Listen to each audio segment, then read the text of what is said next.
Hey YouTube, as promised, I'm here today to show you how to install Retroactive's Ultra HDMI in your Nintendo 64. So your Ultra HDMI kit will come with a board, flat flex cable, and 2 pieces of foam. Tools you need to install this are game bit set that you can use to unscrew the N64, flex pen, soldering iron, and some sort of cutting tool, possibly like a Dremel, that's what I'm going to use, or a drill to cut a hole in the back of your N64. The mini HDMI will come out right here in the back, so you have to cut this plastic in the case. And you'll need also a small file. You can do your rough cutting with the Dremel, but then you need a small file to perfectly square out the hole. So I have this tool here, this game bit tool. 4.8 millimeter. I have to admit, I don't remember when or where I got this. I got this a while back to take games apart to clean them. So there's just 6 screws in the N64 holding it together, and so you just put the game bit in,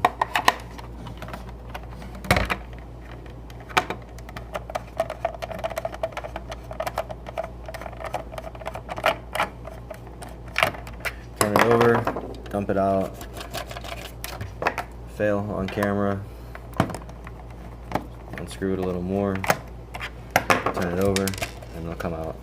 So you repeat that for the 6 remaining screws. So once you have the screws out, you need to separate the top and bottom half of the case. So you don't have to actually take this expansion pack out separately. You can just carefully pry it on the top and bottom parts of the case, and it'll actually pull this expansion pack out with the top half of the case. If you have not the original expansion pack, there may be a piece of tape on there. Just you can go ahead and pull that off first, and then you can separate the top and bottom half of the case, and this is what you're left with. Once you have the top and bottom half of the case separated, you'll need to remove 16 screws so you can remove the N64 motherboard from the case. There's 5 different types of screws, so be careful when you're taking them out. Keep track of where each one of them goes. Marshall, the creator of the Ultra HDMI, on his website also has an installation guide. I'll post a link to that in the description. It has a nice diagram that shows you exactly which screws you need to remove.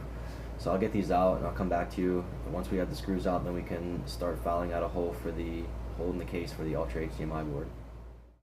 So I removed the 16 screws that I needed to remove, and now the motherboard really it falls right out of the case. And so you can just set that aside for now, and we can get started filing out a slot for the Ultra HDMI board. And you can begin fitting the board into the case. So I think it just depends on the unit. Some of these, for example, the first unit that I worked on, I mean, it was a really tight fit. You see this one's fitting in perfectly, but the last one that I put in was press fit, and I had to really work at it and be really careful to not damage the board. So once you have the board in place, like I said, this one fit in really easy. You're going to want to take an X-Acto knife and just mark the edges right here along the board, right here along the side of the HDMI connector, so you see how much you need to cut out.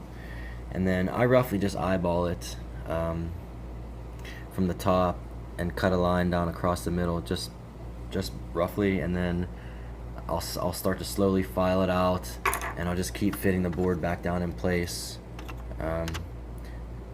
until I can get it so that it becomes flush across the top here. So I'll go ahead and start that now. So like I was saying, I took my X-Acto knife and I just scored the edge of the case along the edge of the connector, and it's really not a great cutting job there, but I'll just rough that edge out. Like, I won't even go up to that line with my Dremel, and then I'll come in with a square file and touch it up. In the words of Tim the Tool Man, power tool time, baby. So I rough cut that out with my Dremel, and then I take a square file and file out the edges. So I'll get started on that and I'll get back to you. So here's my work after I ran the Dremel across. You can see it's pretty rough, and I didn't take too much, like I was just conservative with how I did it. You see now it's still not going to fit quite down there. So I may make another pass with the Dremel, where I may just start slowly filing it out until I can get the top of the connector flush with this edge of the case.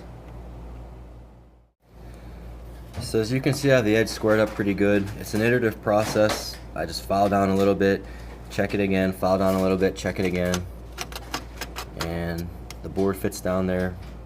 The HDMI connector fits nice in the hole, so you can see that the top of the connector is flush with the top of the edge of the case.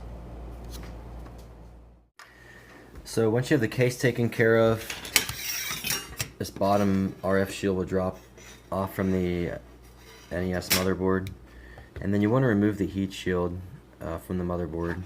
So I like to start at the back, and I'll just slowly pry these two apart. So I'll do that and come back to you again. So I was able to break the seal between the chip and the heatsink. So then the heatsink will just slide right off. But those 3 pads are attached to the motherboard with a little bit of tension, so once you pop that seal loose, it'll come right off. So now we have the motherboard, and it's time to solder the RCP to the motherboard. This is going to be the trickiest part of the entire installation. So carefully remove the flat flex cable, or FFC, from the package. There's 2 ends to it. This end here, there's a connector that you're going to connect to on the Ultra HDMI board. The other end you're going to solder to the RCP, or reality coprocessor, of the NES, which is this chip right here. You want to make sure that these pins are clean, and you want to align this up to the 6th pin of the RCP, and then I hold it down with a little bit of Kapton tape. You absolutely have to apply flux, and then you can drag solder. So like I said before, there's an installation guide from Marshall at Retroactive, where there's a great diagram where it goes into detail and gets a little closer up image of where you match these pins up to. So like I said, this is the trickiest part of the installation, but if you get this right, you're almost home clear from here. Alright, so I'm going to try to get a close-up here. It's about as close as I can get.